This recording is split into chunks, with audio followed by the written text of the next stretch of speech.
যে দরবারে কোরআন চলে না, কোরআনের কর্মসূচি নেই, ওই দরবার যদি আমার বাবাও তৈরি করে, ও দরবারে আমি নেই। ওখানে যদি আমি জেনে শুনে থাকি, ভালো হওয়ার নিয়ত আমার আছে, কিন্তু আমারে খারাপ বানাবে কে? আমি নাম ধরে ধরে বলছি, এই সমস্ত জায়গায় কোরআন নেই। লালনের মাজারে আছে, গাজা আছে, বাকি নামগুলো ধরতে পারলাম না। যেখানে কোরআন নেই আপনি মিলাবেন। শত শত বছর ধরে এদেশ আল্লাহর ওলিরা চাষ করেছে। ওই সমস্ত পুরাতন আল্লাহর ওলিদের দরবারের দিকেও তাকান। চট্টগ্রামের আব্দুল জব্বার রহমতুল্লাহ আলাইহে, বাইতুল শরফের মরহুম পীর, তার কাছে গেলে মানুষ যে কোরআন তুলে দিত, এই নাও কোরআন শরীফ পড়ো, আল্লাহকে পেয়ে যাবা। কথা বলেন এখন, কারণ আল্লাহকে পাওয়ার জন্য এর চাইতে বড় মাধ্যম আর এখন আর তাদের সন্তান দুনিয়ায় যারা আমরা আছি, এখন বিভিন্ন দরবারে গেলে আর কোরআন তুলে দেয় না, জিকির দিয়ে দেয়। তাও সে জাতের জিকির না, হো হো কি জিকির বলে। ইসলামে নতুন কিছু যদি কেউ আবিষ্কার করে বলে এইটাও ইসলাম, সে কাফের। মাদারীপুর জেলার রাজৌর থানার অন্তর্গত টেকেরহাট আবাসিক এলাকা, ঢালিমুড়ির মিল মাঠ মসজিদে আয়েশা টেকেরহাটের উদ্যোগে ষষ্ঠ বাৎসরিক ঐতিহাসিক তাফসীরুল কোরআন মাহফিলের স্বনামধন্য সভাপতি জনাব দেলাওয়ার হোসেন ঢালি, দামাত বরকাতুহুমুল আলিয়া, প্রধান অতিথি মাননীয় প্রেসিডিয়াম সদস্য বাংলাদেশ আওয়ামী লীগ, বীর মুক্তিযোদ্ধা জননেতা জনাব শাহজাহান খান এমপি, আতালাল্লাহু আমরাহু ওয়া বারাকাল্লাহু ফি হায়াতি। এতক্ষণ পর্যন্ত যারা আলোচনা রাখলেন, বিশেষ করে মুফতি মনিরুল ইসলাম শরীয়তপুরী, মাওলানা মুফতি ওমর ফারুক, গতকাল যারা কথা বলেছিলেন মাওলানা আরিফ বিল্লাহ, মুফতি মাকসুদুল হক, কারি মাওলানা ইসমাইল শরীফ, মাওলানা হুসাইন আহমেদ মাহফুজ সহ নাম না জানা সম্মানিত ওলামা ইকরাম, মঞ্চে বসা সম্মানিত ব্যক্তিবর্গ, সামনে বসা মুসলমান ভাইরা, পর্দা আড়ালের সম্মানিত মা এবং বোনেরা, প্রাণপ্রিয় টেকেরহাটবাসী, দল মত জাতি বর্ণ ধর্ম নির্বিশেষে কোরআনের অনুষ্ঠানে যারা ইবাদত মনে করে এসেছে, খুশি হয়ে বলছি আলহামদুলিল্লাহ। কথা বলার শুরুতে আল্লাহর শুকরিয়া, আল্লাহর সাহায্য এবং আপনাদের দোয়া চাচ্ছি যেন কণ্ঠটা ছেড়ে যায়। তো বসে আছে, দোয়া করলে অবশ্যই আল্লাহ তার রহমতে আমার কণ্ঠটা আবার স্বাভাবিক অবস্থায় ফিরিয়ে দেবেন, আমি বিশ্বাস করছি। মান ক্বালা বিহি সাদাকা, কোরআন দিয়ে যারা কথা বলে এরা সত্য কথা বলে। সুতরাং কোরআনের কথা বাদ দিয়ে আজ যারা কথা বলবে, এদের কথার ভেতরে ভেজাল থাকার সম্ভাবনা আছে। এই কথাটা যদি আমরা মনে প্রাণে বিশ্বাস করে ৯৬% মুসলমানের এই দেশে প্র্যাকটিক্যাল লাইফে দেখাতে পারতাম, ৫০ বছরে মিথ্যা কথা বলে কেউ টিকে থাকতে পারত না। কথা বলা যাবে না ভাই, আমার শরীর গলার যে কন্ডিশন দেখতে পাচ্ছেন, আমাকে বলতে দেন যতটুকু পারি। কথা বলবেন না, কষ্ট হলেও কথা বলবেন না। ওমান হাকামা বিহি আদিলা, যে ব্যক্তি কোরআন দিয়ে বিচার ফায়সালা করে সেই কেবল ন্যায় বিচার করতে পারে। কোরআনের বাইরে যত বিচার দুনিয়ায় আছে সব অবিচারে ভরা। বাংলাদেশে কোর্ট কাছারি আদালতে কোরআনের বিচার আছে? তাহলে হাদিস দ্বারা প্রমাণ হয় এই দেশে ন্যায় বিচার নেই। যতই গলাবাজি করেন আমরা, সুতরাং ন্যায় বিচার প্রতিষ্ঠা করতে হলে কোরআন লাগবে। অমান দাগা যে ব্যক্তি ডাক দেবে কোরআন দিয়ে, ফাকাদ হুদিয়া ইলা সিরাতিম মুস্তাকিম, আল্লাহ তাকে হেদায়েতের উপরে রাখবে। আর যারা সাড়া দেবে তাদেরকে সিরাতে মুস্তাকিম আল্লাহ নসিব করে দেবে। সুতরাং আমার দায়িত্ব হচ্ছে কোরআন দিয়ে সঠিকভাবে ডাক দেওয়া, আর আপনাদের দায়িত্ব কোরআনের ডাকে সাড়া দেওয়া। আমার দায়িত্ব, আমার যতটুকু আয়ত্ত আছে আমি পালন করব। আপনাদের দায়িত্বটা আপনাদের পালন করার তৌফিক আল্লাহর কাছে কামনা করছি, আল্লাহ যেন দান করেন। আল্লাহ রাব্বুল আলামিন বলেন, ওয়ানজালনা ইলাইকা যিকরা লিতুবাইয়িনা লিন-নাসি মা নুযিলা ইলাইহিম ওয়া লাআল্লাহুম ইয়াতাফাক্কারুন। হে নবী, এই জিকির, এই কোরআন আমি আপনার প্রতি নাযিল করেছি এই জন্যে, লিতুবাইয়িনা লিন-নাস, আপনি স্পষ্ট দলিল প্রমাণ দিয়ে মানুষের সামনে এটা ব্যাখ্যা করবেন। কোন মানুষ? লিন্নাস, যাদের জীবন আছে। লাম শব্দটা আরবি গ্রামার অনুযায়ী 19টা অর্থে ব্যবহার হয়।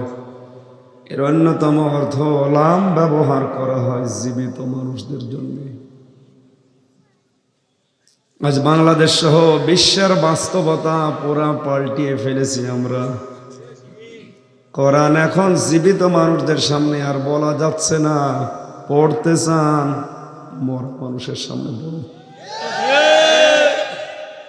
কোরআন কি মরা মানুষের জন্য দিয়েছে আল্লাহ?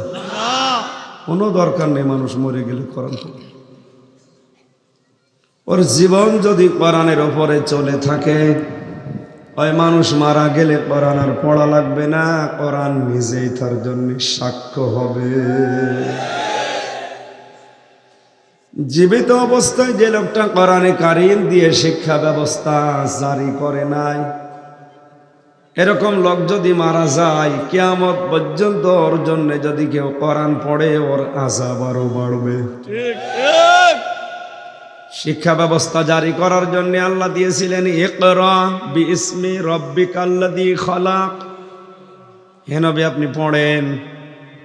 হাদিসটা আমি পড়ার পরে আশ্চর্য হয়েছি বাংলাদেশের সাথে মিলিয়ে। জিবরাইল ফেরেশতা এসে যখন বললেন আপনি পড়েন, নবীজি কিন্তু প্রথমবার পড়েন নাই। তিনি বলেছিলেন আমি পড়তে পারি না। একবার, দুইবার, তিনবারে বলার পরে যখন চাপ দিয়ে ধরলেন, নবীজি এবার বললেন আমি কি পড়ব। খেয়াল করে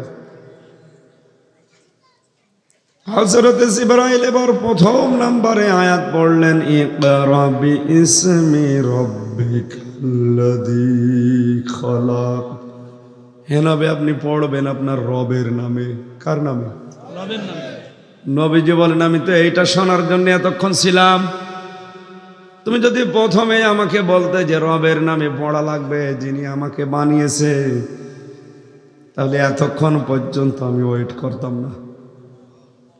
আমি তো জানি না যে কার নামে পড়া লাগবে, কি পড়া লাগবে। যখনই বলেছে বিইসমি রাব্বিকা আল্লাযী খালাক, ওই রবের নামে যিনি আপনাকে বানিয়েছে। বিশ্বনবী মুহাম্মদুর রাসূলুল্লাহ 5টা আয়াত জিবরাইলের সাথে এবার পড়েছিলেন। এই আয়াত দ্বারা প্রমাণ হয় আল্লাহর বান্দারা যদি পড়াশোনা শুরু করতে চায়, আল্লাহ ছাড়া কারো নামে পড়বে না। অথচ আমাদের সিলেবাসে বইয়ের ভেতরে দেখা যায় ইসলাম শিক্ষাতেও দুর্গার ছবি। আমি কি পড়ব? এই জন্য কোরআনে কারিমের শিক্ষা ব্যবস্থা মুসলমান দাবি করার পরেও যারা 96% এই মুসলমানের দেশে জারি করেন না, আপনি মরে গেলে কোরআন শরীফ হামজানা পোড়া ট্যাকের হাট বাঁশি বসে পড়লেও কাজ হবে না। কারণ কোরআন শোনানোর জন্য আল্লাহ দায়িত্ব দিয়েছিলেন মরা মানুষকে, না জীবিত? এই জীবিত মানুষদের সামনে আমার দায়িত্ব কোরআন ব্যাখ্যা করা, আর যারা জীবিত আছে তাদের দায়িত্ব ওয়ালাআল্লাহুম ইয়াতাফাক্কারুন। ওরা যেন এই কথাগুলো নিয়ে বাড়ি যেয়ে চিন্তা ভাবনা করে। আজকে আমার আলোচনার বিষয় হচ্ছে আমাদের জাতির পিতা ইব্রাহিম আলাইহিস সালামের জীবনের 50টা পরীক্ষা। আমি শেষ করবো ইনশাআল্লাহ। যেভাবে হোক, গলা যদি সাপোর্ট করে, শরীর ঠিক আছে, অসুবিধা নেই, গলাটা একটু ঝামেলা হচ্ছে, সাপোর্ট করলে আমি আমাদের জাতির পিতার জীবনের 50টা পরীক্ষা আমরা সন্তান হিসাবে ওই পরীক্ষা দিতে চাই ইনশাআল্লাহ। পরীক্ষায় যদি না থাকে জীবনে উপরে ওঠা যাবে না। ক্লাস 3 থেকে 4-এ উঠতে হলে কি দেওয়া লাগে? পরীক্ষা। তো সিলেবাস গুলো এখন এমন ভাবে সাজানো হচ্ছে, ডিম ভাজা পরীক্ষা বলতে আর এখন আর কিছু থাকছে না। তা আমরা উপরে উঠবো কি করে? জাতিকে মেরুদণ্ডহীন করার যে গভীর ষড়যন্ত্র কিছু রাম বাম আর নাস্তিকরা হাতে নিয়েছে, কোরআন আমার সামনে, মুসলমানদের সামনে বলছি এটা সফল হবে না। আপনি থেমে যান, যারা এই ভেজাল কাজে আছেন থেমে যান, পারবেন না। এমনি আমরা জাতে মাতাল হলেও কিন্তু তাহলে ঠিক আছে। আর যাই মনে করেন যে বিভিন্ন দলে বিদলে বিভক্ত হয়ে গেছে, থাক, অসুবিধা নেই, দল আমাদের যাই তাই থাকুক। কোরআনের ব্যাপারে যদি এখনো ডাক হয়, এক আছি না নেই? বাগানের ফুল ছিঁড়ছে একটা ছেলে, দৌড়িয়ে এসে বলে, চাচা আপনার এই ছেলে শুধু আমাদের বাগানের ফুল ছেড়ে ওরে নিষেধ করেন। চাচা বলছে, ভাতিজা নিষেধ করে করব কি, ওর মাথায় একটু ডিস্টার্ব আছে, মাথা খারাপ তো এই জন্য। ছেলেটা বলে, চাচা ওর মাথা যদি খারাপ হবে, পাশে তো আপনার বাগান, ও বাগানের ফুল তো ছেড়ে না।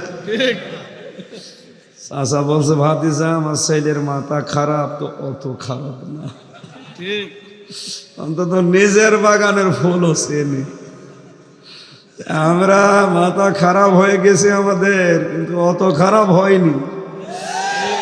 যা করতে চাচ্ছে রাম বামরা, এটা সফল হবে না। মাথা এখনো ঠিক আছে ইনশাআল্লাহ।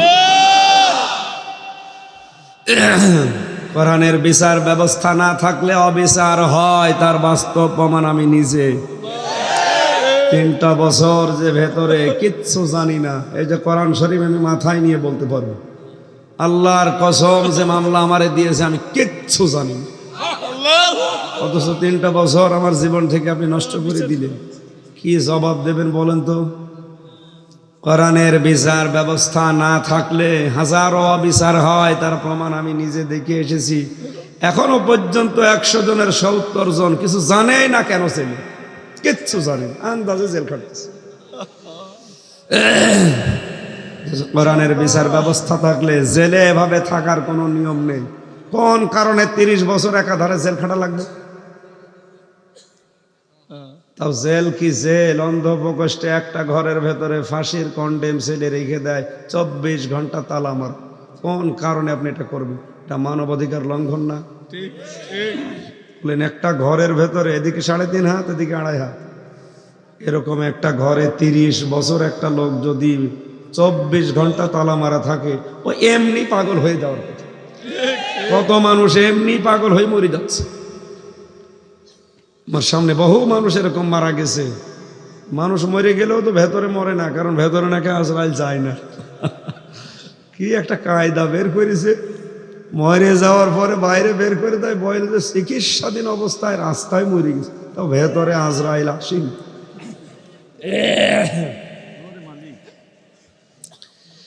সুতরাং আমরা ন্যায় বিচার যদি এখনো পর্যন্ত দেখতে চাই, কিসের বিচার লাগবে?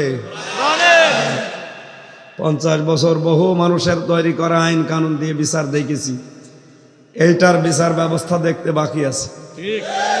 বলেন বলেন, এটার বিচার দেখতে আমাদের এখন বাকি আছে। এটা যদি দেখতে পারতাম, জীবন শান্ত হয়ে যেত।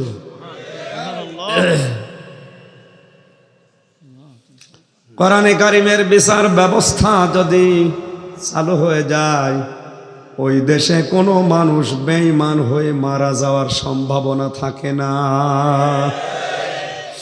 খলিফাতুল মুসলিমিন হযরত ওমর রাষ্ট্রের দায়িত্ব পালন করে এশার নামাজের পরে কয়েকটা জায়গা ঘুরলেন। গরিব মানুষগুলো তিনি দেখতেছিলেন যে কে কোথায় কি করে। হঠাৎ করে তাকিয়ে দেখলেন খেজুর বাগানের ভেতরে একটা বুড়ি, একটা আধা বয়সী মহিলা পানি পাতিলের ভেতরে দিয়ে জাল দিচ্ছে। পাশে কয়েকটা বাচ্চা হাউমাউ করে কাঁদছে। জিজ্ঞাসা করলেন, মা, এত রাত পর্যন্ত সন্তানদেরকে খাবার না দিয়ে আপনি এ কান্নাকাটি করান, জুলুম করছেন, এদের উপরে অবিচার করছেন কোন কারণে? মেয়েটা বলে, কে আপনি? আপনাকে চিনি না, আপনি আমাকে অবিবেচক বলতে পারেন না, বাস্তবতা তো আপনি জানেন না। আমার স্বামী শহীদ হয়ে গেছে জিহাদে। আমরা এই এলাকার লোক না, পাশের এলাকার লোক। আমি এসেছিলাম খলিফাতুল মুসলিমিন হযরত ওমরের দরবারে কিছু সাহায্য পাওয়ার জন্যে। প্রতিমধ্যে সন্ধ্যা হয়ে গেছে, এজন্য আমি আর বাইরে যেতে পারি নাই। এখানে তাঁবু টাঙিয়ে আছি, সকালবেলা যাব। খাবার আমার আর কাছে কিছু নেই। সন্তানদের পেটে এত ক্ষুধা, এদেরকে খাবার খাওয়াবো সেরকম ব্যবস্থা আমাদের নেই। এই জন্য হাঁড়ির ভেতরে পানি দিয়ে জাল দিচ্ছিলাম, আর এদেরকে মিথ্যা সান্ত্বনা দেয় যে খাবার হয়ে গেল, আর একটু সবুর করো। আল্লাহর কসম, আমার পাতিলের ভেতরে কোনো খাবার নেই। হযরত ওমর বলেন, আমার মাথা যেন আকাশ ভেঙে পড়ছে। জলদি করে বাড়িতে চলে গেলাম। বাইতুল মালের খাজানচি যিনি দায়িত্বে আছে আসলামকে ডাক দিয়ে বললাম, এই বস্তার ভেতরে কিছু তরকারি, আটা, রুটি এগুলো ভরো। বস্তার মুখ বেঁধে বললাম, আমার মাথায় তুলে দাও। আসলাম ডাক দিয়ে বলে, খলিফা, মাল বহন করার জন্য তো আমি আছি, আপনি কেন বোঝা বহন করবেন? হযরত ওমর চোখের পানি ফেলে দিয়ে বলে, আসলাম, যে দৃশ্য দেখে এসেছি, আমার বোঝা আমারে বহন করতে দাও, কিয়ামতে তুমি আমার বোঝা নেবে না। আজ বাংলায় 1628 জন মানুষ দায়িত্বে আছে। এই মানুষগুলো যদি হযরত ওমরের এই সেন্স নিয়ে এই দেশের চেয়ারে বসে, আল্লাহর কসম এ দেশে কেউ অভাবী থাকবে না। কারো হতে হতে 50 তলা হয়ে যাচ্ছে, আর কারো নেই নেই করতে করতে গাছতলাও থাকছে না। আটার বস্তা মাথায় নিয়ে হযরতে ওমর ছুটলেন। পেছনে পেছনে হযরতে আসলাম বলে, আমি যেতে থাকি। দেখি ওই খেজুর বাগানের ভেতরে প্রবেশ করে হযরত ওমর বস্তাটা খুললেন। নিজের হাতে আটাগুলো খামির করে রুটি তৈরি করে মেয়েটাকে বললেন, আপনি খান, বাচ্চাদেরকে দেন। ওরা যখন খেয়ে আনন্দ করছিল, হযরতে ওমর এবার হাসতেছেন। বড়ি মহিলা ডাক দিয়ে বলে, কে আপনি? আপনাকে চিনি না, তবে আমার মন বলতেছে এই দেশের দায়িত্বে ওমর যদি না হয়ে আপনি দায়িত্বশীল হতেন, আমাদের কপাল আরো ভালো হয়ে যেত। হযরত ওমর বলে, মা, আগামীকাল আপনি ওমরের দরবারে যাবেন, দেখবেন সেখানে আমাকেও পাবেন। আমি চেষ্টা করব আপনাকে একটু বেশি দেওয়ার। মহিলা যখন সকালে গিয়ে দেখে রাজ দরবারে চেয়ারে হযরত ওমর বসা, মেয়েটা তো ভয়ে চিন্তা করছে, গতকাল রাতে আমি যা ব্যবহার করেছি আপনার সাথে, আপনি আমারে মাফ করেন। হযরত ওমর বলে, মা, আমার কাছে মাপ চাবেন না, আমি তো আসামি হয়ে গেছি, কিয়ামতে আপনি আমাকে যেন মাফ করে দেন। এখানে এই দায়িত্বটা পালন করছিলেন। এরকম প্রতিদিন রাতে তিনি 2টা-3টা করে কাজ করতেন। গভীর রজনীতে বাড়িতে আসলেন, দেখলেন বারান্দার উপরে একটা লাশ টুকরা করা আছে 12টা। হযরত ওমর চিন্তা করেন, আমার দেশে কোরআন দিয়ে দেশ চলে, আর আমার ঘরের বারান্দায় 12 টুকরা লাশ কে রেখে গেল? একটা মাসুম বাচ্চার লাশ। তদন্ত কমিটি গঠন করলেন। 3 দিন পার হয়ে গেল, হযরত ওমরের ঘুম আসে না। একটা মাসুম বাচ্চা বিনা কারণে হত্যা হয়ে গেল, এজন্য দেশের দায়িত্বশীল তার ঘুম আসে না। এরকম দায়িত্বশীল দরকার। হাজার হাজার মানুষ মরে যায়, আমাদের কোনো টেনশনও আসে না, চিন্তাও আসে না, আরো জনমের ঘুম ঘুমায়। 3 দিনের পরে ওনার অবস্থা যখন পেরেশানে একেবারে শেষ, যুবতী মহিলা এসে বলে, খলিফাতুল মুসলিমিন, এই মাসুম বাচ্চাটা আমার নিজের বাচ্চা, ওরে আমি নিজে 12 টুকরা করেছি, শাস্তি যদি দিতে হয় আমারে দেন। হযরত ওমর বিচার শুরু করবেন, হঠাৎ তাকিয়ে দেখেন 4 জন যুবক এসে হাজির। ওরা এসে বলছে, খলিফা বিচার একটু দেরি করে করেন, একটু লেট করেন, এই 10টা মেয়েটার না, দোষ আমাদের। এই মেয়েটা তার বাবাকে নিয়ে একটা নির্জন এলাকায় থাকতো। আমরা শিকারে গিয়েছিলাম, শিকার না পেয়ে নেশা দ্রব্য যেগুলো এগুলো আমরা সেবন করেছিলাম গোপনে। মেয়েটার বাপকে বেঁধে রেখে তার সম্ভ্রম আমরা হানি করেছিলাম জোর করে। মেয়েটা গর্ভবতী হওয়ার পরে মনে হয় এই সন্তানটা দুনিয়ায় এসেছে। খলিফাতুল মুসলিমিন, শাস্তি যদি দিতে হয় আমাদেরকে দেন, এ মেয়েটার কোনো দোষ নেই। হযরত ওমর বলে, 2 জনেরই শাস্তি হবে, তবে বলো এই 3 দিন কেন তোমরা লেট করলে, আসলে না? যুবকেরা বলে, খলিফা কাজটা করেছিলাম শয়তানের ধোকায়, যৌবনের তাড়নায়, মাতাল অবস্থায়। হোশ যখন ফিরেছে, স্বাভাবিক অবস্থায় মনে করলাম যে যদি ধরা না পড়ি বেঁচে যাব। 1 দিন 2 দিন 3 দিন এভাবে পালিয়েছিলাম। আপনি তদন্ত কমিটি গঠন করেছিলেন, আমরা টের পেয়েছি, কিন্তু আমরা আসি না একটা কারণে। মনে করছিলাম বেঁচে যাব, কিন্তু কোরআনে কারিম আমাদেরকে বাঁচতে দিল না। কোরআনে কারিম আমরাও পড়ি, কোরআন আমাদের সামনে এসে আয়াতটা যেন ডাক দেয়, দুনিয়াতে যদি কোনো অপরাধ করার পরে ওটার বিচার না হয়, কিয়ামতের দিন আমার আল্লাহ এটা ডবল করে বিচার করবে। আমরা কোরআনের এই আয়াত বিশ্বাস করি, এই জন্য আমরা জলদি করে চলে এসেছি। না জানি কখন আজরাইল চলে আসে। আমাদের ভেবে ধরে যখন কোরআনে কারিম এই তাড়না জুগিয়েছে, আপনি দয়া করে বিচারটা আমাদের করেন। মেয়েটাও একই কথা বলেছেন, তিনি বিচার করে দিলেন। আমার ঘটনা বলার উদ্দেশ্য না, আমার শিক্ষা দেওয়ার উদ্দেশ্য এই, কোরআন যদি কোনো দেশে থাকে ওই দেশের মানুষকেও কোরআন ঈমান নিয়ে মরার সুযোগ করে দেয়। আমরা যদিও গুনাহগার, গুনাহ আমরা করবই, নফসের ধোকায়, শয়তানের জালে, যৌবনের তাড়নায় গুনাহ আমাদের হবে, কিন্তু আল্লাহর রহমতে কোরআনের সমাজ যদি এদেশে কায়েম হয়ে যায়, কোরআন দিয়ে যদি রাষ্ট্র চলে, এই কোরআনই আপনাকে বাধ্য করবে তওবা করে মৃত্যুবরণ করাতে। এজন্য কোরআনের বিচার ব্যবস্থা থাকলে অবিচার হওয়ার সম্ভাবনা নেই। আমার দায়িত্ব, আমি যদি হেদায়েতের উপরে থাকতে চাই, আল্লাহর কসম আমাকে কোরআন দিয়ে মানুষকে ডাক দেওয়া লাগবে। এই জন্য যত বাধা আসুক, যত ঝামেলা ষড়যন্ত্র সামনে থাক, মরণের আগ পর্যন্ত হেদায়েতের উপরে থাকতে হলে আমাকে কোরআন দিয়ে ডাকা লাগবে।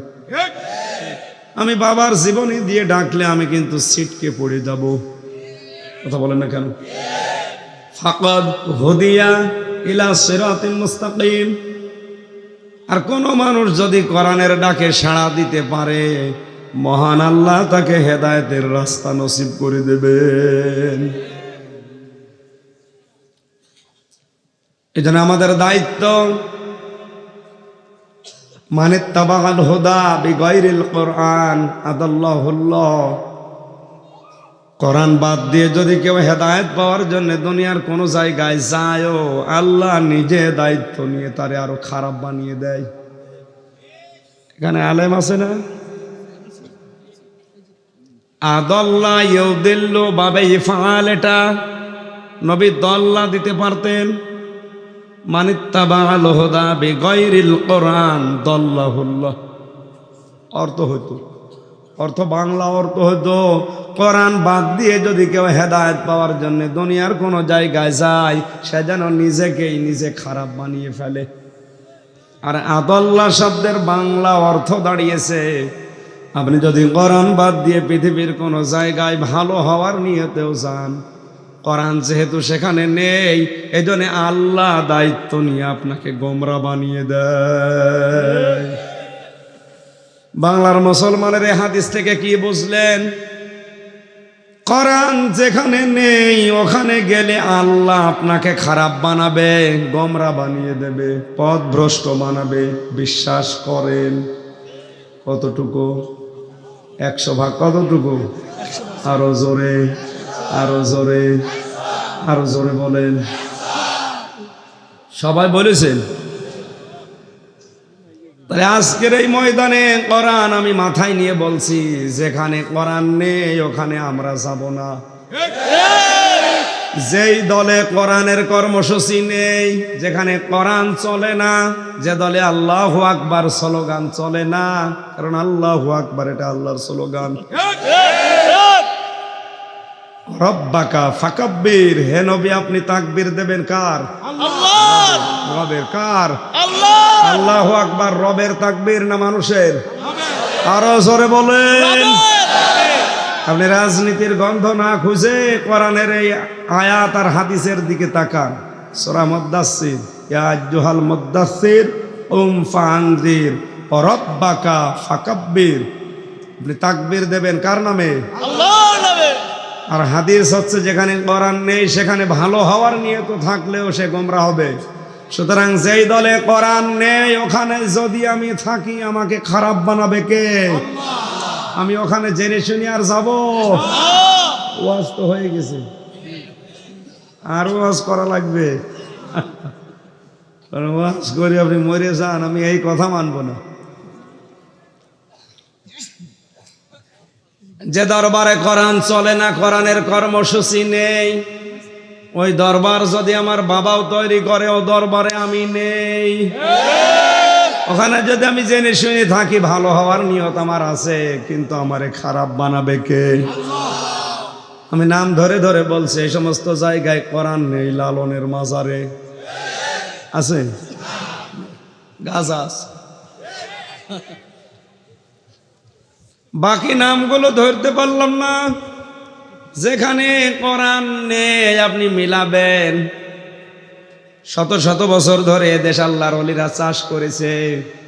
ওই সমস্ত পুরাতন আল্লাহর ওলিদের দরবারের দিকেও তাকান।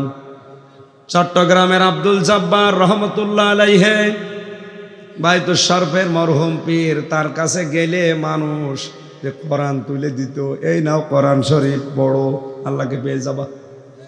কথা বলে না কেন? কারণ আল্লাহকে পাওয়ার জন্য এর চাইতে বড় মাধ্যম আর এখন আর তাদের সন্তান দুনিয়ায় যারা আমরা আছি, এখন বিভিন্ন দরবারে গেলে আর কোরআন তুলে দেয় না, জিকির দিয়ে দেয়। তাও সে জাতের জিকির না, হো হো কি জিকির বলে। ইসলামে নতুন কিছু যদি কেউ আবিষ্কার করে বলে এইটাও ইসলাম, সে কাফের। এটা সূরা মায়েদার 3 নম্বর আয়াতের ব্যাখ্যায় আছে, আল ইয়াউমা আকমালতু লাকুম দীনাকুম, আজকের এই দিনে আমি দিন পরিপূর্ণ করে দিলাম, কামেল করে দিলাম। সুতরাং ইসলাম পরিপূর্ণ, এর ভেতরে নতুন কিছু দেওয়া।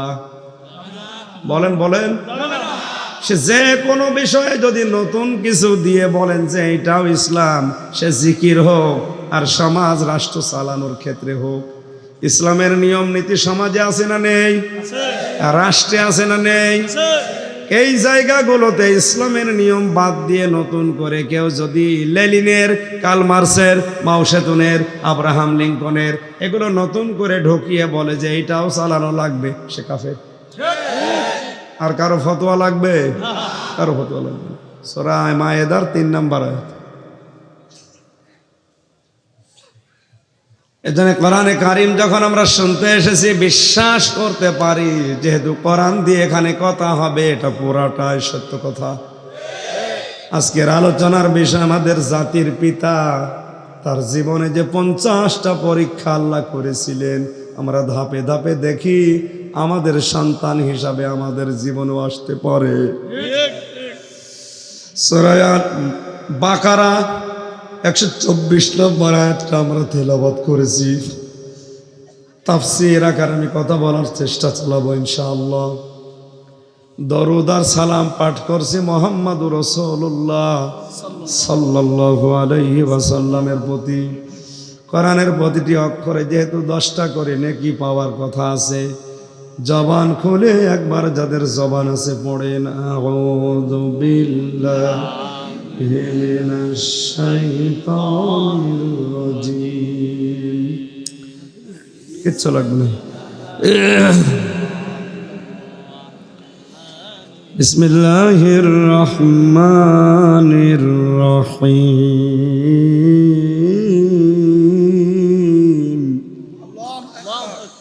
وَإِذِ ابْتَلَى إِبْرَاهِيمَ رَبُّهُ بِكَلِمَاتٍ فَأَتَمَّهُنَّ। আল্লাহ পাক বলেন, স্মরণ করো ওই সময়ের কথা যখন তোমার রব ইব্রাহিম আলাইহিস সালামকে কয়েকটা বাক্য দ্বারা পরীক্ষা করেছিলেন, তিনি প্রতিটি পরীক্ষায় উত্তীর্ণ হয়েছিলেন। জোরে বলেন সুবহানাল্লাহ।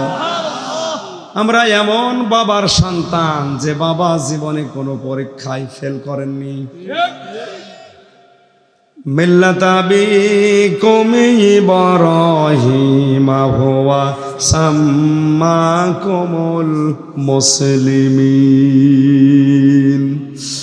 আল্লাহ পাক বলেন, তোমাদের জাতির পিতা হিসাবে আমি ঘোষণা দিয়ে দিলাম ইব্রাহিম আলাইহিস সালামকে।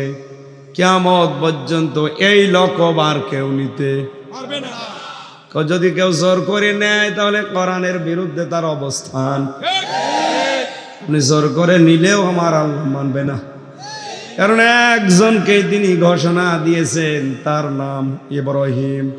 তিনি এমনিতে এটা পাননি, জীবনে 50টা পরীক্ষা দিয়ে পাশ করে এটা পেয়েছেন। আর আমাদের জীবনে কোনো পরীক্ষাই নেই। হুয়া সাম্মাকুমুল মুসলিমিন, তিনি তোমাদের নাম রেখেছেন মুসলমান। এখানে হুয়ার ফাইল 2টা, হয় আল্লাহ নিজে, নয় আমাদের পিতা ইব্রাহিম। এখান থেকে একটা মাসলা বের হয়, আলেম যদি থাকেন আমি বলছি, বাবা যেহেতু আমাদের ইব্রাহিম নবী আলাইহিস সালাম, তিনি আমাদের নাম মুসলিম রেখেছেন। কথা বলেন এখানে। আমরাও যারা নতুন করে বাবা হব সন্তানের, আমাদের যে 4টা দায়িত্ব আছে বাবা হিসাবে, তার 1 নম্বরে আমাদেরও সন্তানের নাম রাখা লাগবে। আমাদের পিতা নাম রেখেছেন কি সুন্দর নাম, মুসলিম, আত্মসমর্পণকারী। কথা বলেন এখানে। আমাদেরও তার সন্তান হিসাবে সন্তানদের নাম এমন ভাবে রাখা লাগবে যেই নামের অর্থের ভেতরে আল্লাহর বিধানের সামনে মাথা নত করা থাকে। এমন নাম রেখে দিয়েছে আল্লাহ রসুলের কোনো গন্ধ নেই। বল্টু, এখানে বল্টু নামে কেউ আছে? নাম পাল্টিয়ে ফেল। হাসির খোরাকি আমি দেয়নি, যদিও হাসির জন্য আপনারা হাসতেছেন। এখানে একটা শিক্ষা আছে, ভালো করে মনে রাখবেন। কিয়ামতের দিন কিন্তু আপনার বাবার নাম ধরে আল্লাহ আপনাকে ডাকবে। কি কথা বলেন এখানে? উদউহুম লিআবাইহিম, তোমাদেরকে ডাকা হবে কিয়ামতে তোমাদের বাবার নাম ধরে। অনেক মানুষকে দেখা যায় বিভিন্ন পোস্টারে, বইয়ের ভেতরে স্বামীর নাম জুড়ে দিয়েছে। আমার ম্যাডামের নাম মনে করেন তামান্না, আমার নাম আমির হামজা, তামান্না হামজা বা তানিয়া হামজা লিখে দিচ্ছে। না, এটা জায়েজ হবে না, কারণ আমি তার জীবনে আজ আছি, কাল নাও থাকতে পারি। কথা বলেন এখানে। আর যদি আজকেই তালাক হয়ে যায়, ওর সাথে দেখা করা পর্যন্ত আমার আরো জোরে যেন আমার সাথে আমার মেয়ে মাওয়া, মাওয়ার নাম আমার সাথে যোগ করা লাগবে, মাওয়া বিনতে হামজা। কথা বলেন এখানে। আপনারা এই মাসলাটা সংশোধন করে নেবেন। কুষ্টিয়াতে একজন আছে, আন্দাজে রেখেছে তানিয়া আমির, বাবার নাম আমির, মেয়ের নাম তানিয়া। ব্যারিস্টার তানিয়া আমির নাম শুনেন? কত শিক্ষিত ব্যারিস্টার, অথচ নিজের নামটা কিভাবে লিখতে হয়। স্বামী আছে, স্বামীর নাম জোড়ে না, বাবার নাম জুড়ে দিচ্ছে। না, আপনারা কি ভুল বুঝলেন? এটা ঠিক আছে। স্বামীর নামটা জুড়ে দিলে হয়তো কালকে স্বামী তালাক দিয়ে দিত, ওর সাথে সম্পর্ক কাট। তালাক দিলে ওর সাথে আর দেখা করাও জায়েজ আছে, কথা বলা সব শেষ।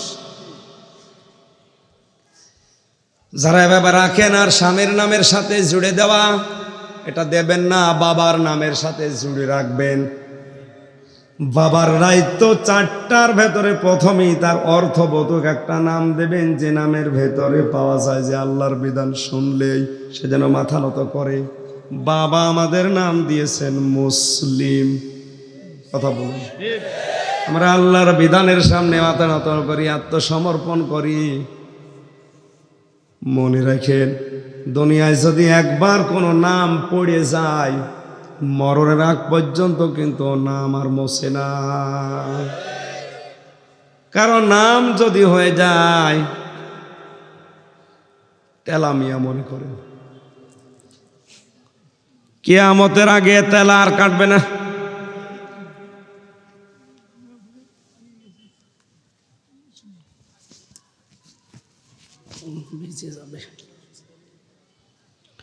এখানে বৃষ্টি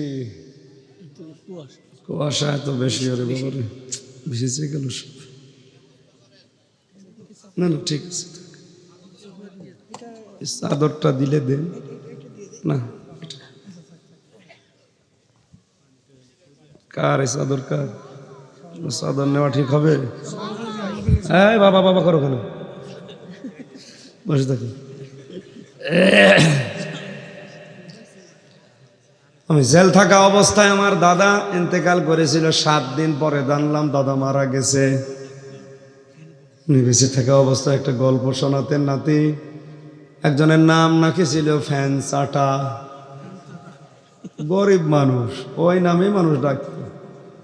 এখন ধনী হয়ে গেছে, এলাকায় তার একটা মান সম্মান আছে, বলছে আমি এর নাম রাখবো না, পাল্টাবো। এলাকার লোকজনকে গরু ছাগল জবাই করে খাওয়িয়েছে। চেয়ারম্যানকে ডাক দিয়েছে, আমার নাম পাল্টিয়ে দেন। চেয়ারম্যান বলছে, ভাইরা আমার, বোনেরা আমার, লোকটা এতদিন গরিব ছিল, এই জন্য আমরা এই নামে ডাকতাম। এখন ধনী হয়ে গেছে, আমি আর ডাকা যাচ্ছে না। আমি প্রতিনিধি হিসাবে লোকটার নাম আজ পাল্টিয়ে দিলাম। ওর নাম আজকে থেকে মধু চাটা। লোকটা মাইক হাতে নিয়ে বলে, ভাইরা আমার, বোনেরা আমার, আমার গরু ছাগলও গেল, এলাকার লোকও খেল, আমার নামও পাল্টাইলো, নাম থেকে চাটাটা আর গেল না। আগে ছিল ফ্যান চাটা, এখন হলো মধু চাটা।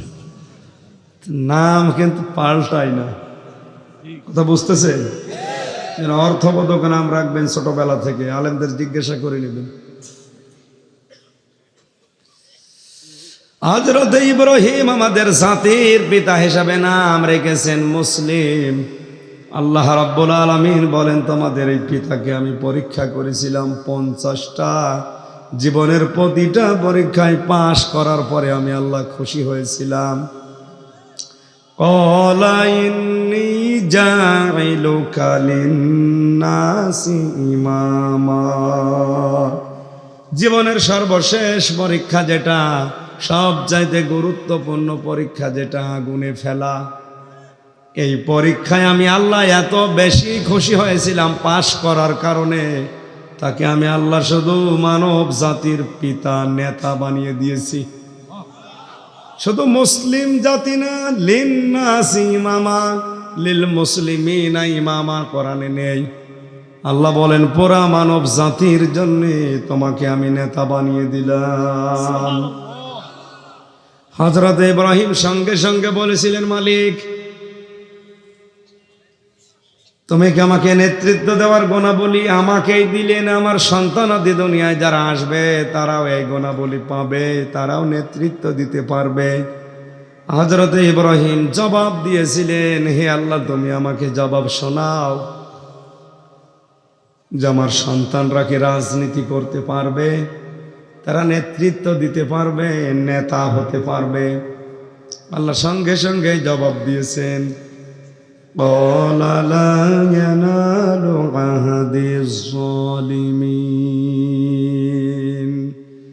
হ্যাঁ তোমার সন্তানাদি যারা কিয়ামত পর্যন্ত আসবে এরাও নেতৃত্ব দিতে পারবে, রাজনীতি করতে পারবে, কিন্তু কোনো জালেমের জন্য আমার ওয়াদা নেই।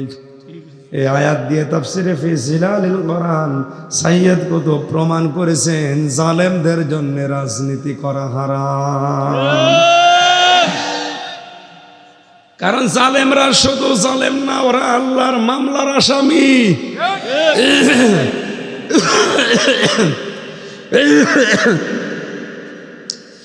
সূরা শূরা 25 নম্বর পারার 6 নম্বর পৃষ্ঠার 13 নম্বর লাইনের 42 নম্বর আয়াতে আছে, ইন্নামাস সাবিলু আলাল্লাযীনা ইয়াযলিমুনান নাস। অবশ্যই আমি আল্লাহ ওই মানুষগুলোর বিরুদ্ধে মামলা দায়ের করব, অভিযোগ দেব, কেস করব। ইয়াজলিমুনান নাস, মানুষ হয়ে যারা মানুষের হক নষ্ট করে, তাদের উপরে জুলুম করে। ইয়াজলিমুনাল মুসলিমুন আল্লাহ দেয়নি, ইয়াজলিমুনান বলেন না কেন? ইয়াজলিমু এটা মুজারের সিগা, বর্তমান ভবিষ্যৎ, প্রেজেন্ট ফিউচার। বর্তমানে যারা মানুষের উপরে জুলুম করছে, ভবিষ্যতেও করবে বলে আশা করে আছে, এদের জন্য রাজনীতি করা, নেতৃত্ব দেওয়া, ক্ষমতায় থাকা হারাম। কারণ এরা আল্লাহর মামলার আসামি। কথা বলেন না কেন? মানুষের মামলার আসামি হয়ে জেল হয়ে গেলে তার জন্য যদি এদেশে ভোটে দাঁড়ানো না যায়, রাজনীতি করা না যায়, আল্লাহর মামলার আসামিরা ৯৬% মুসলমানের দেশে রাজনীতি করতে পারবে, নেতা হতে পারবে, ক্ষমতায় থাকতে পারবে? সবই না না বলছেন, থাকে কেন? সব জালেমরা ঐক্যবদ্ধ। ওয়াজ কিন্তু এই সূরা শূরার 42 নম্বর আয়াত দিয়ে হয়ে গেছে। এখন আপনি কি করবেন চিন্তা ভাবনা করেন। বলে না হুজুর আরো ওয়াজ করেন, করব কি করব? ওয়াজ তো হয়ে গেল। জালেমরা মামলার আসামি কার? বলেন। আল্লাহ যদি মামলা দেয়, আমারে মামলা দিয়েছিল রাষ্ট্র, এই জন্য আমার এত দেরি হইল। কোন সলিমদ্দি কলিমদ্দি যদি বাদী হইতো, টাকা পয়সা দিয়ে কবে চলে আসতাম। মামলার বাদী তো একেবারে দায়িত্বশীল যারা, এই জন্য দেরি হয়েছে। বলে কিছু না করেও দেরি হয়েছে। আর আপনি জুলুম করে জালেম হয়ে আল্লাহর মামলার আসামি। এই আয়াতটা কোরআনের ভয়ঙ্কর আয়াত। এটা বাংলাদেশ সহ বিশ্বের সাথে এখন মিলালে আমি দেখছি এই পৃথিবীতে এখন আল্লাহর মামলার আসামি দিন দিন বাড়তেছে। আপনারা থামেন ভাই। আল্লাহর মামলার আসামি হলে আপনার জান্নাত দূরের কথা, জাহান্নামেও থাকবেন একেবারে নিচে।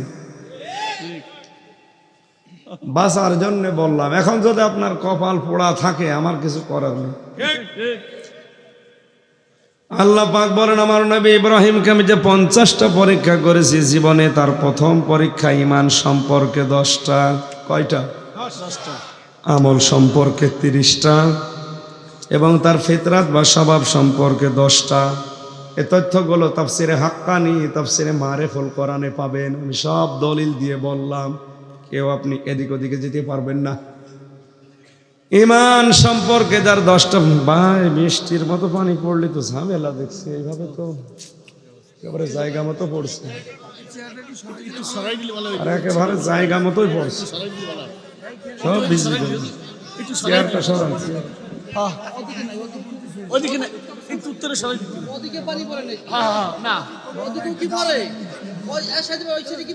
অল্প একটু সরাই দিতে হবে, একটু সরাই দেন ভাই। হ্যাঁ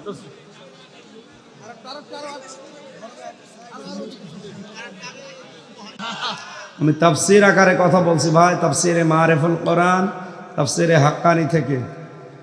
আমাদের জাতির পিতা ইব্রাহিম আলাইহিস সালামের জীবনে যে পরীক্ষাগুলো ঈমান সম্পর্কে এসেছিল, তার প্রথম পরীক্ষায় সূরা আনআমের ৭৬ থেকে ৭৮ নম্বর আয়াত পর্যন্ত আল্লাহ কোরআনে শুনিয়েছেন।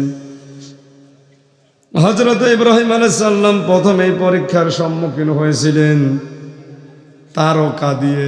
কি দিয়ে? এরপরে চন্দ্র দিয়ে, এরপরে সূর্য দিয়ে। সব পরীক্ষায় তিনি উত্তীর্ণ হয়ে বলেছিলেন, আমি মুক্ত হয়ে গেলাম, মুখ ফিরিয়ে নিলাম, তোমরা যাদের কাছে আত্মসমর্পণ করেছো এই তারকা চন্দ্র সূর্য সব ডুবে যায়। ডুবে যাওয়া জিনিসকে আমি পছন্দ করি না। আজ দুনিয়ায় আমরা যাদেরকে প্রভু বানিয়ে রেখেছি, ওরাও পৃথিবীতে থাকবে না, ডুবে যাবে। সুতরাং দাদাদেরকে যারা প্রভু বানিয়ে রেখেছেন এরাও ডুববে। আমার বিশ্বাস এই কারণে হয়, যারা বাবরি মসজিদকে ভেঙে টুকরা টুকরা করেছে তাদের দেশকে আল্লাহ টুকরা করে দেবে। আপনি যাই মনে করেন, এজন্য দুনিয়ার কাউকে আমরা প্রভু হিসাবে মানি না। আমাদের পিতা আমাদেরকে এই শিক্ষায় দিয়েছিলেন। কথা তো যদিও নরম ভাষায় বলছি, কত দূর যাচ্ছে যারা মাঝে মগজ আছে এটির পেয়েছে। কথা বলেন না কেন? আমাদের ইমানের পরীক্ষায় এই যারা ডুববে, শেষ হয়ে যাবে, তাদের কাছে আমাদের কোনো ভরসা নেই। হযরত ইব্রাহিম শেষ পর্যন্ত বলেছিলেন, ইন্নী ওয়াজ্জাহতু ওয়াজহিয়া লিল্লাযী ফাতারাস সামাওয়াতি ওয়াল আরদা হানিফা ওয়া মা আনা মিনাল মুশরিকিন। জোরে বলেন আল্লাহু আকবার। অবশ্যই আমার এই চেহারা, আমার এই মুখমণ্ডল, আমার এই দেহ আমি ঘুরিয়ে দিলাম ওই আল্লাহর দিকে যিনি আসমান আর জমিন বানিয়েছেন। হানিফা, আমি একনিষ্ঠভাবে ঘুরিয়ে দিলাম। ওমা আনা মিনাল মুশরিকিন, আমি মুশরিক না, আমি শিরিক করি না তোমাদের মতো। আমার ঈমান আমি কলস মুক্ত করে নিয়েছি। হযরত ইব্রাহিম কিন্তু আমার আল্লাহকে খুঁজে খুঁজে বের করেছিলেন। আরো আসতে বলেন। আর আমাদেরকে আলেমেরা চোখে আঙ্গুল দিয়ে দেখিয়ে দেয়, এরপরও আমরা বুঝতে চাই না। আপনি কেমন সন্তান দাবি করছেন? আপনার বাবা আমার বাবা খুঁজে খুঁজে বের করেছিলেন আমাদের মালিককে, আর আমাদেরকে চোখে আঙ্গুল দিয়ে দেখিয়ে দেওয়ার পরও আমরা বুঝতে চাই না। আশা করছি কথার অর্থ আপনি বুঝেছেন। আমি ডিপলি যেতে পারলাম না। সূরা আনআমের ৭৮ থেকে ৭৬ থেকে ৭৮ আয়াতগুলো পড়বেন। সূরা আম্বিয়ার ৫১ থেকে ৫৯ নম্বর আয়াতে এই তথ্যগুলো আছে। আমি দলিলগুলো লম্বা করে বলতে গেলে গলায় কভার করছে না। ২ নম্বরে হযরত ইব্রাহিম ঈমানের উপরে থাকতে গিয়ে এবার বাধা পেয়েছিলেন সর্বপ্রথম তার ঘরে। কিসে? ঘরের ভেতরে যিনি সর্বপ্রথম বাধা দিয়েছে তিনি তার বাবা আজর। তাহলে ঈমানের উপরে টিকে থাকতে গিয়ে আমরা যারা ইব্রাহিমের সন্তান, আমাদের ঘরের বাধা আসতে পারে, বাবার বাধা আসতে পারে। হযরত ইব্রাহিম আলাইহিস সালামকে তার বাবা যে বাধা দিয়েছিলেন, মরিয়ম সূরা মরিয়মের ৪১ থেকে ৪৮ নম্বর আয়াতে এই তথ্যগুলো আমাদের শিক্ষার জন্য আল্লাহ ওয়াজ করেছেন। সারা জীবনে আয়াতগুলো পড়ছি, কিন্তু ঘরের বাধা, বাবার বাধা আসলে তখন আমরা দুমড়ে মুচড়ে নরম হয়ে যায়। আমরা ওই জায়গায় যদি ঈমানের উপরে টিকে থাকতে গিয়ে আরো শক্ত হতে পারতাম। হযরত ইব্রাহিম যেভাবে বাবার বিরুদ্ধে তার ঘরের বাধা উপেক্ষা করে টিকেছিলেন, আল্লাহ এই কারণে জাতির নেতা বানিয়ে দিয়েছিলেন, মানব জাতির। আমাদেরকেও আল্লাহ মানব জাতির উপরে প্রতিষ্ঠা দিয়ে দিতেন। রব্বুল আলামিন বলেন এরপরে ৩ নম্বরে সে সমাজের বাধা পেয়েছিল। কিসের? সমাজে। আজ আমাদের সমাজে কোনো বাধা নেই। বলেন বলেন। এটা আরো বেশি এখন দিন দিন বেড়ে যাচ্ছে। ইমানের উপরে টিকে থাকতে গিয়ে সমাজ থেকে কত বাধা আমাদের জীবনে, এরপরেও যারা টিকে আছে আলহামদুলিল্লাহ। এরপরে তিনি বাধা পেয়েছিলেন সবচাইতে গুরুত্বপূর্ণ বাধা, যেটা রাষ্ট্রের বাধা। আজ বিভিন্ন জালেম দেশে জালেমদের দ্বারা যেটা এখন আমরা দেখতে পাচ্ছি, ইব্রাহিমের সন্তানরা তামাম দুনিয়ায় ইমানের উপরে টিকে থাকতে গিয়ে সবচাইতে বেশি বাধা পাচ্ছে রাষ্ট্রের। আরো জোরে বলেন। সূরা আম্বিয়া 68 থেকে 69, সূরা বাকারা 258 নম্বর আয়াত। এই আয়াতগুলো আল্লাহ কোরআনে আমাদের জন্য খেলা করার জন্য ওয়াজ করেন নাই। আমরা যদি ইব্রাহিম নবীর সন্তান, আমাদের ওই ইমানের উপরে টিকে থাকতে গেলে বাধা আসবেই। আল্লাহ বলেন কেন আসবে জানো? ওয়ালানাবলুওয়ান্নাকুম বিশাইইম মিনাল খাউফি ওয়াল জু'i ওয়া নাকসিম মিনাল আমওয়ালি ওয়াল আনফুসি ওয়াস সামারাত ওয়া বাশশিরিস সাবিরিন। লামে তাকিদ নুনে সাকিলা দিয়ে আল্লাহ জানিয়েছেন, অবশ্যই আমি আল্লাহ তোমাদের পরীক্ষা করব ভয় দিয়ে। কি দিয়ে? ভয় দিয়ে। আজ দুনিয়ায় সবাই আমাদের ভয় দেখাচ্ছে, ঠিক এই কথা বলেন এখন। ইমানের উপরে থাকতে গিয়ে, ইমানি দল করতে গিয়ে সবাই আমাদের ভয় দেখায়। আমার তো মনে হয় কোরআনের আয়াতগুলো যখন মিলায় তখন খাপের খাপ মুমতাজের বাপ মিলে যাচ্ছে। কি কায়দায় ভয় দেখাচ্ছে দেখছেন না? খোদার ভয় দেখানো হচ্ছে, সমাজে আমাদের বিভিন্ন জিনিসগুলো নষ্ট করা হচ্ছে। ফসল, ব্যবসা বাণিজ্য, দোকানপাট, বিভিন্ন লাইনগুলো, চাকরি থেকে শুরু করে এগুলো থেকে বরখাস্ত করে আমাদের ভয় দেখানো হচ্ছে। আমাদের সন্তানাদি পর্যন্ত বিভিন্ন কায়দায় গুম করে, হত্যা করে, জেলে দিয়ে বিভিন্ন কায়দায় মেরে ফেলছে। আল্লাহ বলেন পরীক্ষাগুলো আমি করব, যারা পরীক্ষায় ধৈর্য ধারণ করতে পারবে তাদেরকে আপনি জান্নাতের সুসংবাদ দেন। এই জন্য আমরা ভীত নই, শঙ্কিত নই। আপনারা আমাদেরকে যারা বিভিন্ন কায়দায় মারতে চান, আমরাও মরতে চাই, আর আমরা সাধারণভাবে মরতে চাই না। এই লোকটা যদি এখন মারা যায়, যদি ঈমান নিয়ে মরে, কবরে থাকবে, ঘুমিয়ে থাকবে, এই শেষ, আর কিচ্ছু নেই। কথা বলেন না?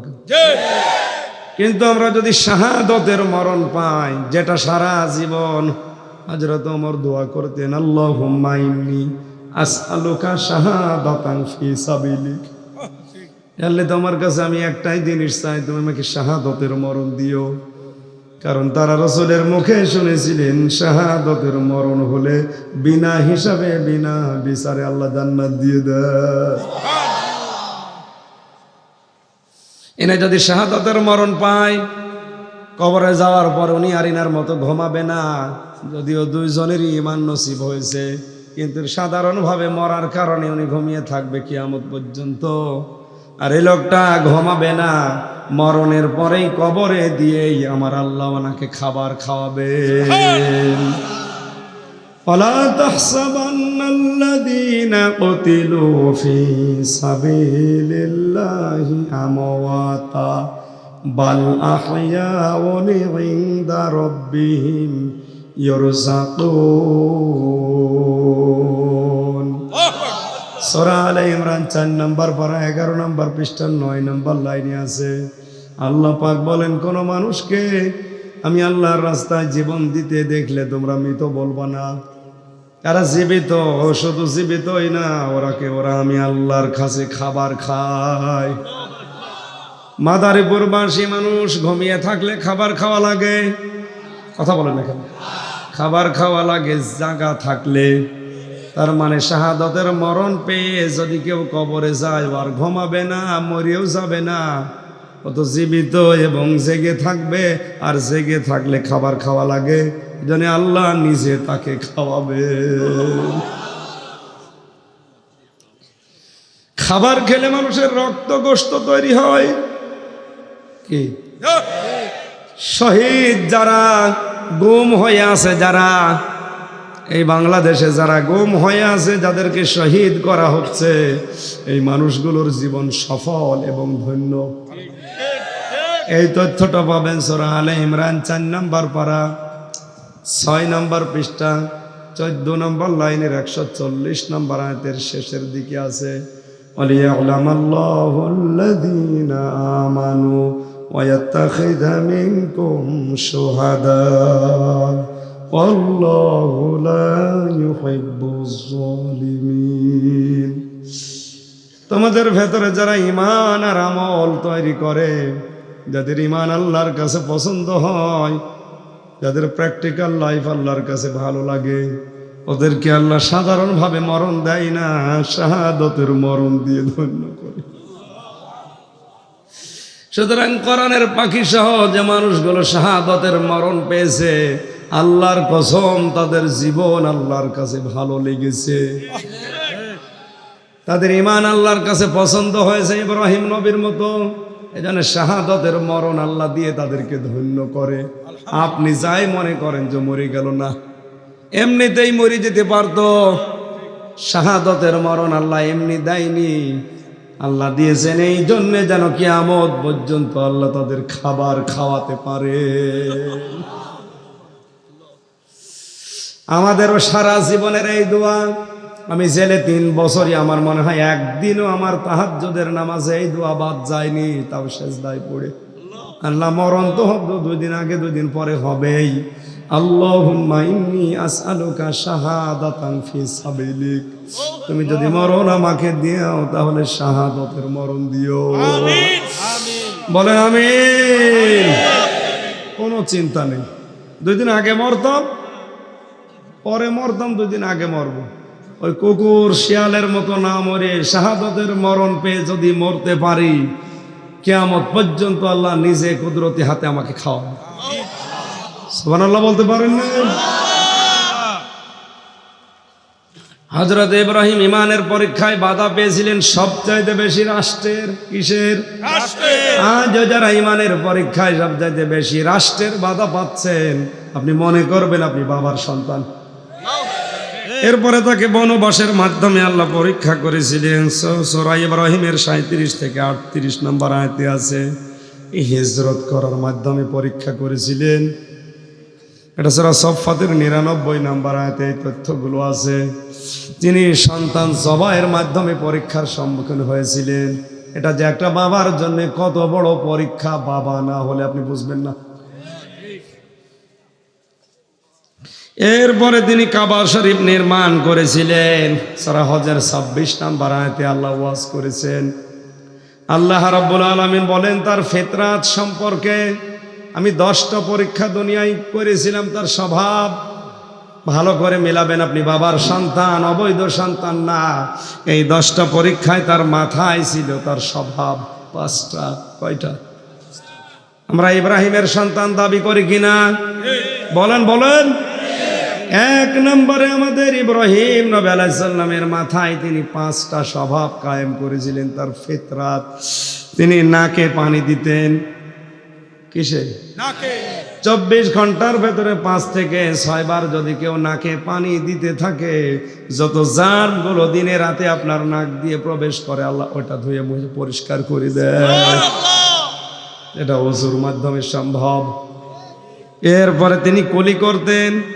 মুখের ভেতরে 24 ঘন্টা বিভিন্ন জার্ম ঘোরাঘুরি করে, কুলি করার দ্বারা আল্লাহ এগুলো বের করে দেয়। এজন্য কুলি করা 3 বার ওযুর সময় এমনিতেই সুন্নত করা হয়নি। এরপরে পেয়েছে তিনি মেসাক করতেন। যদি এটা ছোট জিনিস মনে হচ্ছে, অনেক বড় জিনিস। মেসাক যদি কেউ করে, আমার আল্লাহ নিজে তার উপরে রাজি হয়ে যান। এরপরে তার স্বভাব ছিল তিনি দাড়ি আর গোপকে ছোট করে রাখতেন, দাড়িকে লম্বা করে রাখতেন। অনেকে এখানে দাড়ি রেখেছে, এই যে এইটা দাড়ির অংশ না, এটা যদি কেউ না রাখে গোনা হবে না। কেউ যদি পুরুষত্ব বৃদ্ধি করার জন্য রাখতে চায় রাখেন, অসুবিধা নেই, যেটা দাড়ির অংশ না এইটা, বুঝলেন? মাসলা হচ্ছে দাড়ির এই যে শক্ত জায়গাটুকু, এখান থেকে এই শক্ত জায়গাটা দাড়ির অংশ। এখন ওনার তো নেই। আমার জেলে যাওয়ার পরে কিছু বেরিয়েছে, আগে তো উঠতো না, কারণ ওখানে তো দাড়ি গোপ কাটার ব্যবস্থা খুব কম। 3-4 মাস পরে একবার আসে নাপিত, তাও সিরিয়াল পেলে হইলো না, আবার 3 মাস পেছিয়ে গেল, এই কারণে একটু বেরিয়েছে। আমি তো আর চাষা মাছা করি না জীবনে, এই যা হয়েছে শুক্রিয়া। কিন্তু মোষটার জন্য ওখানে সমস্যা, মোষ কাটার জন্য কাইসি পাওয়া যায় না, কাইসি দেয় না, ব্লেডও দেয় না। একজন আবার একবার নুনু কেটে ফেলেছিল, এই কারণে আর কাইসি দেয় না, রেজার দেয় 15 দিন 20 দিন পরে একবার, তাও 10-15 মিনিট পরে আবার কেটে নেয়, আবার না জানি কেউ কেটে ফেলে কিনা। এই জন্য তখন ওই বাধ্য হয়ে চাষা লাগতো। এই মোষটা দাড়িটা যায় কাছে। মাসলাটা বলছিলাম কি, এই শক্ত জায়গাটা রাখবে, শক্ত জায়গাটা এক মুষ্টির নিচে যদি কারো কাটতে মনে যায় কেটে ফেলেন, অসুবিধা নেই। 1 মুষ্টির আগে কাটা ছাটা হারাম হবে, কথা বুঝতেছেন? হ্যাঁ, আশা করছি দাড়ি রেখে দেবেন। ইব্রাহিম আলাইহিস সালাম এরপরে তিনি তেল ব্যবহার করতেন। দেখেন এই 5টা মাথার ভেতরে এই 5টা জিনিস তিনি কায়েম করেছিলেন। এরপরে তার শরীরের ভেতরে আরো 5টা তার ফিতরাত, তার স্বভাব ছিল। তিনি খাতনা করেছিলেন। কি করেছিলেন? ওই জন্য মুসলমানদের সন্তান যারা, আমরা ইব্রাহিম নবীর সন্তান, খাতনা করবে।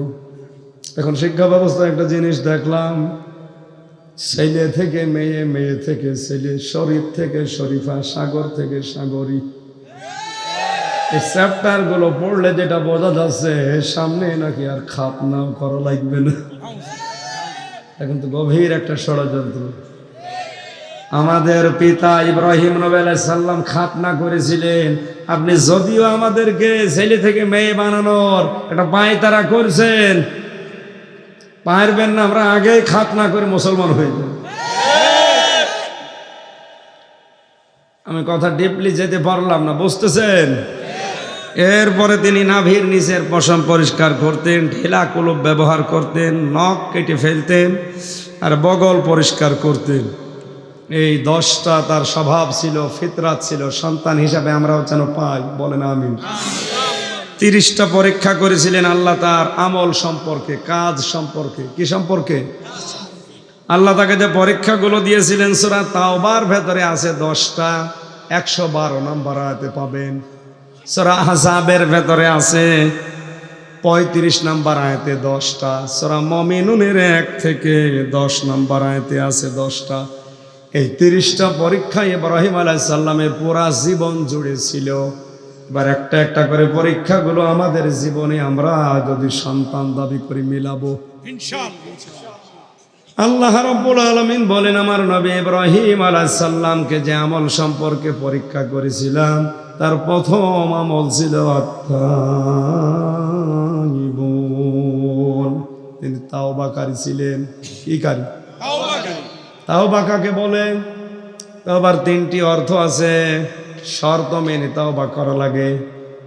1 নম্বরে আপনাকে বলা লাগবে যে আল্লাহ আমি অপরাধী। কথা বলেন এখানে। এটা যে দেশে উল্টিয়ে গেছে, বিভিন্ন দরবারে গেলেই পীর সাহেব আগে তাওবা করিয়ে দিচ্ছে যে বল আস্তাগফিরুল্লাহ, অথচ এটা তাওবার একটা বাক্য। তাওবা মানে আমাকে অপরাধ স্বীকৃতি দেওয়া লাগবে, অথচ এই দেশে হাতে নাতে ধরা পড়ার পরও স্বীকার করে না। এই কথা বলেন এখানে। বাস্তা ভর্তি টাকা ধরা পড়ে, এই কথা বলেন এখানে। ব্রিজ খেয়ে ফেলে ধরা পড়ে গেছে, রাস্তা খেয়ে ফেলেছে ধরা পড়ে গেছে, ভেজাল গম নিয়ে অনেকে ধরা পড়েছে, এরপরেও স্বীকার করতে রাজি না। যদি এই তাওবা আমাদের দেশের মানুষ আমরা করতে পারতাম আর এভাবে বোঝাতে পারতাম যে তাওবার প্রথম শর্ত কিন্তু স্বীকৃতি দেওয়া, 2 নম্বরে অনুশোচনা করা, অনুতপ্ত হওয়া, 3 নম্বরে জীবনের মতো ওই কাজ থেকে ফিরে আসা, এখন এই তাওবা আপনি করবেন কখন? কখন? না না, তাওবা করার জন্য প্রধান হচ্ছে দুইটা শর্ত, আর সময় হচ্ছে একটা সময় মেনটেন করা লাগবে, আর দুইটো শর্ত পূরণ করা লাগবে। এদিকে তাকান, খুব গুরুত্বপূর্ণ বিষয়, সারা জীবন আমরা পড়েছি, এভাবে না। তওবার জন্য শর্ত কয়টা? দুইটা, প্রধানত আরো জোরে সময়। সূরা জুমার 24 নম্বর পারার 3 নম্বর পৃষ্ঠায় আয়াতটি আছে, ওয়ানিবু ইলা রাব্বিকুম ওয়াসলিমু লাহু মিন ক্বাবলি আইয়াতিয়াকুমুল আযাবু বাগতাতাও ওয়া আনতুম লা তাশউরুন। আল্লাহ পাক বলেন, 1 নম্বরে তার রবের দিকে তাকে ফিরে আসা লাগবে। শব্দটা যদিও ছোট, এটা কত বড় কঠিন কাজ। রবের দিকে কেউ যদি ফিরে আসে, সে ইসলাম ছাড়া আর রাজনীতি করতে পারবে না। রবের দিকে কেউ যদি ফিরে আসে, সে সুদ খেতে পারবে না, সে বেপরদায় চলতে পারবে না। যে 14 জন মহিলা ছাড়া আর কারো সাথে দেখা করা জায়েজ নেই, এই 14 জন নারী ছাড়া অন্য কারো সাথে সে গল্প করতে পারবে না। যে 2টা বই এনেছিলাম তার 38 নম্বর পৃষ্ঠাতে আছে যে 14 জনের তালিকা দিয়েছে কোরআন। ওই 14 জন মহিলার সাথে আপনি দেখা করতে পারবেন। অপর পৃষ্ঠায় আছে 14 জন পুরুষের সাথে একজন মহিলা দেখা করতে পারে। বইটা নিয়ে মেয়েদের পড়াবেন, মানে নিজে পড়বেন পুরুষেরটা, আর মহিলাদেরটা মহিলাদের দেবেন। আমল শুরু করেন, আমার বই লেখা সার্থক হবে। আপনি পড়ে গেলেন, না নিয়ে চলে গেলেন, আমলও করলেন না, ওর সাথে আমি লিখে করব। আমি নিজেও এখন থেকে শুরু করব। এই 14 জন মহিলা ছাড়া যেন দুনিয়ায় আর কারো সাথে এভাবে বেপরদায় আমরা কথা না বলি। কথা বুঝতেছেন? এর ভেতরে অন্যতম নিজের মা, কি বোন, ফুফু, দুধ মা, দুধ বোন, এরকম 14 জনের তালিকা আছে। পুরুষদের জন্য যে বইটা লিখেছি, গাড়িতে স্টেজে আছে, গাড়িতে আছে। অবশ্যই শিক্ষিত মানুষরা নিয়ে বউকে পড়াবেন, নিজে একটা পড়বেন। আজকে আমল শুরু করেন, মাহফিল সাকসেস হবে ইনশাআল্লাহ। আমিন। কমিটিতে যারা আছেন অবশ্যই আপনারা নেবেন। আমার ওই প্রিন্টিং খরচটা বাদ দিয়ে দেবেন, নয়তো আমার আবার ভিক্ষা করবেন। তওবার প্রথম শর্ত, এটা মানা কি অত সহজ? যে আল্লাহর দিকে ফিরে আসলে অনেক কিছু হারানো লাগবে, এমনকি মন্ত্রিত্ব বাদ দেওয়া লাগতে পারে। আপনি তওবা করে বসে আছেন, আস্তাগফিরুল্লাহ, আর এটা তো বাক্য, চামড়ার মুখ, ও সবাই বলে। তওবা করার নিয়ম, আল্লাহর দিকে ফিরে আসা লাগবে, আসলিমু, আত্মসমর্পণ করা লাগবে আল্লাহর বিধানের সামনে। এটা আরো কঠিন। কেউ যদি তওবা করে, তার বউ জীবনে আর বেপরদায় চলবে না। বলেন বলেন। কুষ্টিয়ায় একবার দেখি এক মুরব্বী এরকম ঘোমটা দিয়ে পড়ছে, সুবহানাল্লাহ সুবহানাল্লাহ। কি গো চাচা, সুবহানাল্লাহ পড়েন। সামনে কে? এই ভ্যানের সামনে বসিয়েছেন কাকে?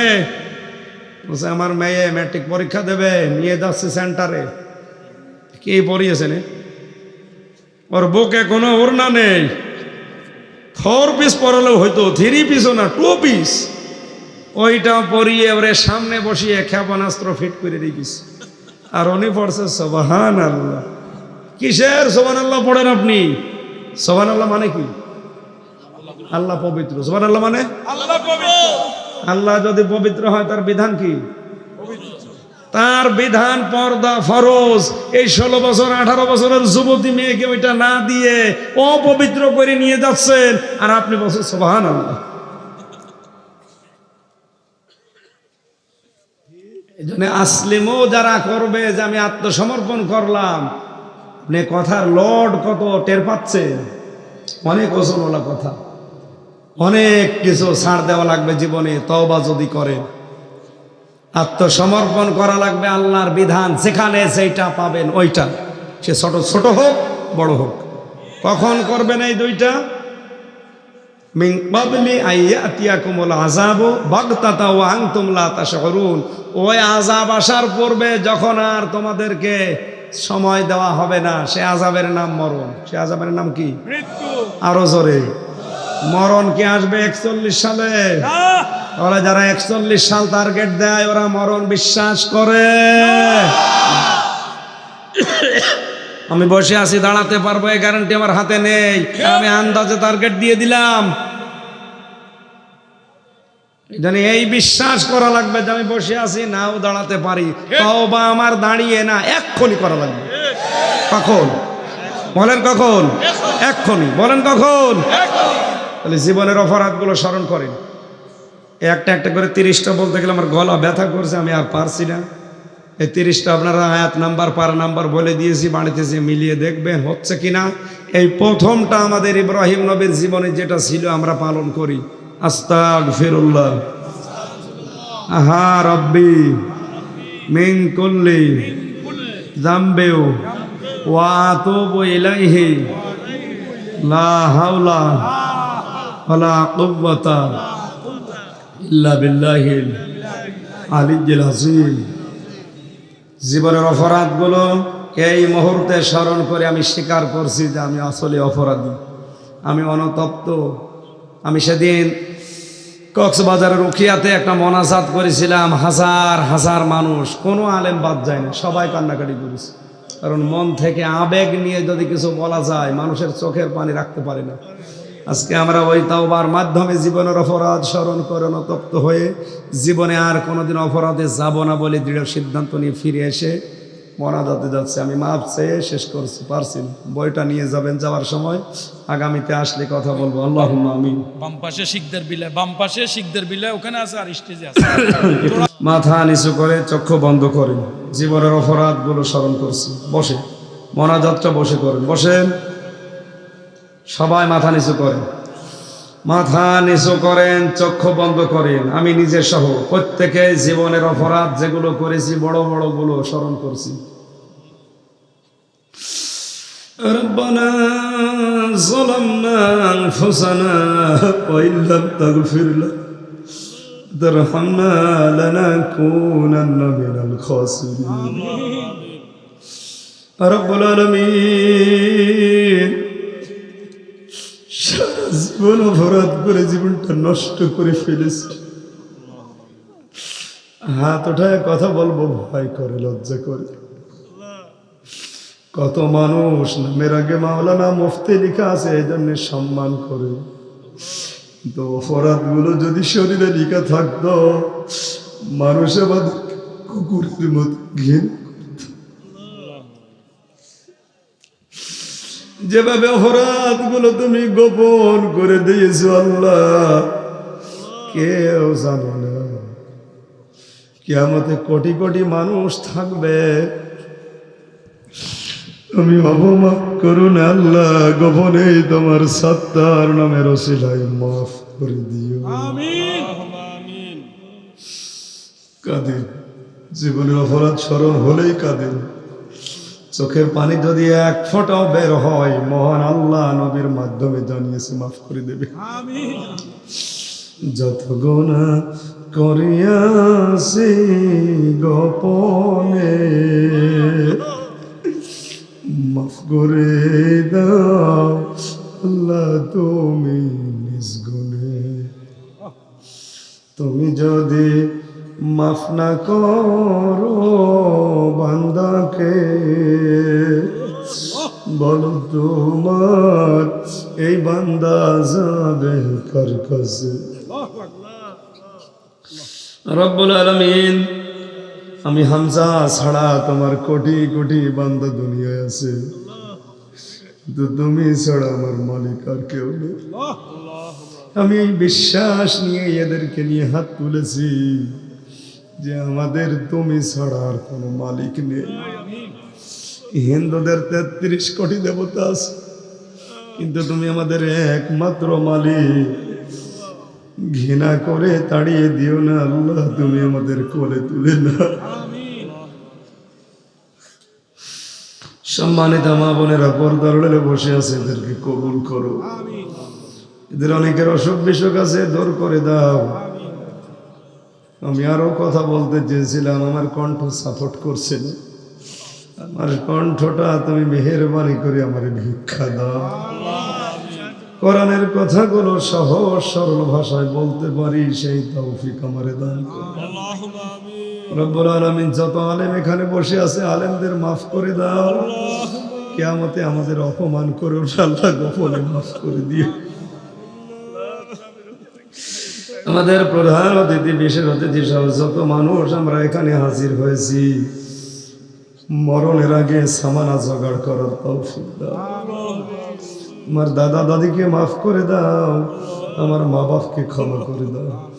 কথা বললেই কণ্ঠে ব্যথা করছে, আমি শেষ করে দিলাম। আল্লাহ, মাহফিলটা বাস্তবায়নে যারাই চেষ্টা করেছে তাদেরকে তুমি অনেক কিছু দাও। দুনিয়া আখিরাতে তাদের হাসানা দিয়ে ভরে দাও। আগামীতে এই মাহফিলটা কোরআনের জন্য আরো বিশাল আকারে কবুল করে। আমার মামুন ভাই সহ যত যুবকেরা কাজ করেছে, যুবকদেরকে যে মা পেটে নিয়েছে, মায়ের পেট ধন্য করে দাও। একবার হলেও যেন মরণের সময় পড়ি লা ইলাহা ইল্লাল্লাহু মুহাম্মাদুর রাসূলুল্লাহ।